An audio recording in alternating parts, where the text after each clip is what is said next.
But yeah, as you've already mentioned, this is a film that revolves around a peeping Tom, or a peeping Tomek, I should say. That's right. That's right. Yeah, his name is Tomek. The main character's name is Tomek. Although it's questionable, to what extent you can say that he really is the main character, because I feel that by the end of the film, the story is really, the show is stolen by the other prominent character, who is the woman who's the victim of his peeping Tomage, if that's even the right way of putting it. So we're gonna figure this out as we go along. Thomas and I are gonna have to be kind of circumspect in the way that we discuss this film, because it necessarily involves, some suggestive themes. This is a film that is trying to tackle something about the Sixth Commandment. We've covered this subject before, notably on our discussion of Andrei Rublev, where we had the opportunity to discuss nudity in film. But this, even though there isn't any nudity in this film, it does touch a lot more closely in its thematic material to, what some might consider to be the purview, some might say would be the purview of pornography, right? Look, if this film was pornographic, I don't think it would be anywhere on the Vatican film list. I mean, already I think that it's risque enough to suggest that it wouldn't be on the film list if it had not been a part of this collection. It definitely crosses the line, I think. I would say both in terms of modesty, more sort of like abstractly speaking, if there is such a thing, and then in terms of like the effect that it has on the viewer in certain portions where you just want to look away, Yes, I did look away several times during this, and that was. And there's one part in the dialogue in particular that I would describe as just being not in its intent pornographic, but just sort of objectively in its explicitude. Pornographic. Just one line of dialogue, but I think that, the intent is clearly to kind of critique this, this voyeuristic, and also, because a big part of the conflict between the two characters once they meet is essentially that he claims to love her, whatever that may mean to him, and she says there's no such thing as love. I think it's clear enough that she's been hurt in the past. And I think that's pretty much made explicit, and that she's disillusioned, and not particularly happy. And so he challenges her by saying that he loves her, and she essentially humiliates him sexually after that to teach him that there's no such thing as love, or that all there is to love is sex, essentially.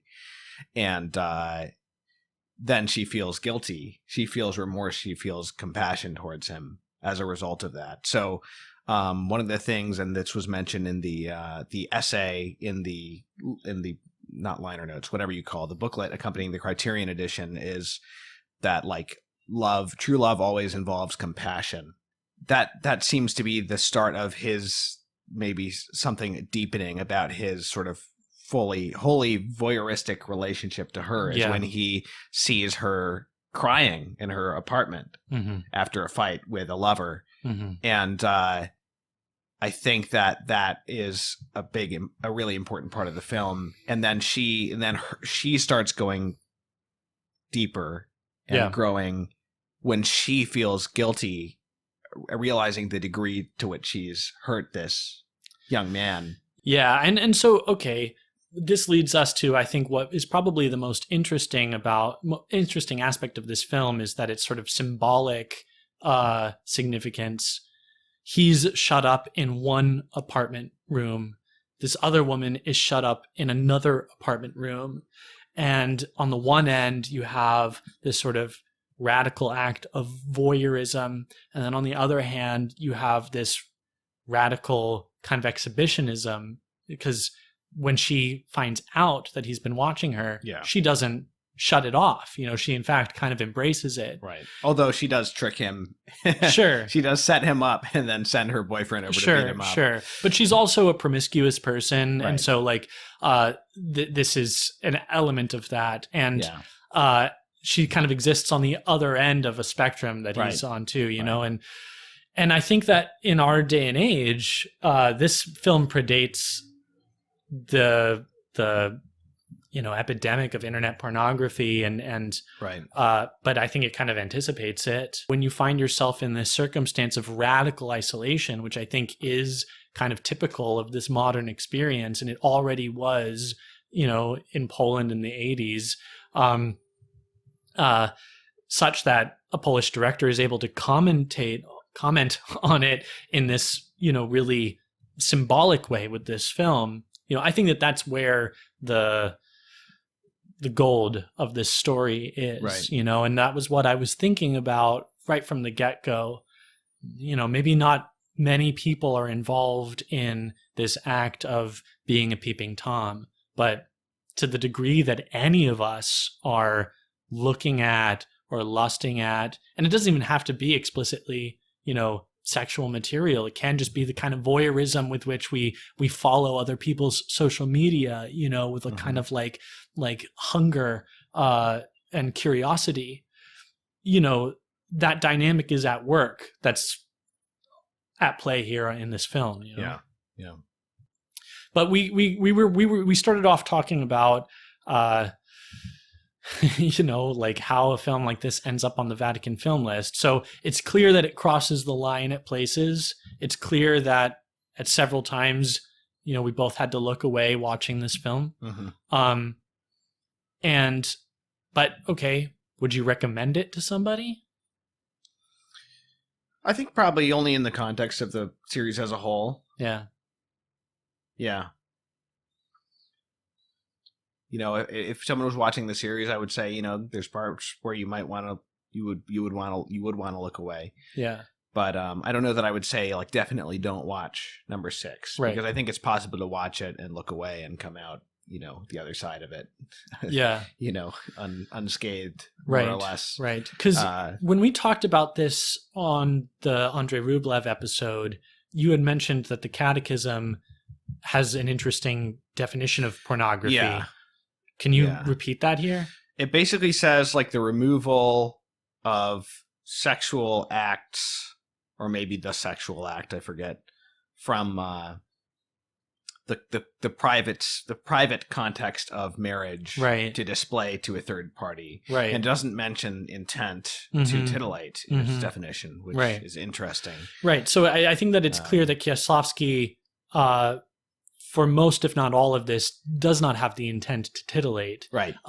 But, you know, nevertheless. And it you know, it's not, and it doesn't, the definition doesn't go into detail. It says real or simulated sexual acts. Right. Now, to what degree can they be implied if you're just seeing somebody's leg, right, you know, hanging off a bed, or, you know, any number of things, you know, there's also sexual acts that are not the sexual act. You know, you could argue that, you know, a video of somebody making out, you know, crosses a line, is a sexual act, sure, right? Yeah. So I don't know exactly where something crosses a line into pornography proper, and I don't know that it entirely matters. I think it's more that like it's just sort of like more or less headed in a certain direction. All I can say is it crosses the line and is, you know, I don't know that any of it is outright pornography. I would just say that it, you know, it approaches it to some degree, on an objective level. And, you know, listeners or viewers might think that we're belaboring the point here, but I just think that this is important to talk about on the one hand, because many people who might not have otherwise watched this might do so after watching our conversation, you know, and so I want to like make sure that I preface that experience with fair warning. Yeah, we've watched, I think we've watched probably about a third, at least like almost a third of the films on the list now, especially if we count Dekalog as one film rather than say we have 4 more to go after this. And I think there have been 3 that have had kind of like what you might call, what's the word? Not lascivious, but just risque moments. Yeah. I would say that like starting on like from least to most, it would be like Andrei Rublev. I think that I'm not even certain that one is obligated to look away from the stuff in Andrei Rublev. Mm-hmm. I wouldn't say I would say exercise caution. I wouldn't say for sure. Yeah. And I'm certain that unless sheer nudity is included in pornography, nothing in it is pornographic. Right. And the Catechism doesn't include nudity as pornography. Next. Metropolis. Metropolis has some that's right. serious immodesty. That's right. Not pornography, not sexual acts, but serious immodesty. Right. Stuff that you would really want to look away from. Yes. But it's very fleeting. Mm-hmm. It's like fast shots from what I remember. And it's also portrayed in a kind of grotesque way for the most part. Right. So the effect it has is not Mm-hmm. quite the same. I'm sure that it was a sin for the actress to do it, but and I would probably say that about any of these situations. Sure. Because even Andrei Rublev, because you're on a film set, there's all these sorts of people watching. Sure. But I'm talking more about what comes out in the final film for the audience. So, and then this, I would say, is the most risque of any of them. And I know you said that some of the Fellini has some somewhat risque stuff, but I don't know if it's anywhere near. Yeah, we haven't gotten there yet. This. We haven't gotten there yet. So I don't know if we'll see anything more risque than this. But it is curious, on the list. it's curious that the Vatican obviously didn't mind putting out this list and putting these films on the list. It's kind of provocative.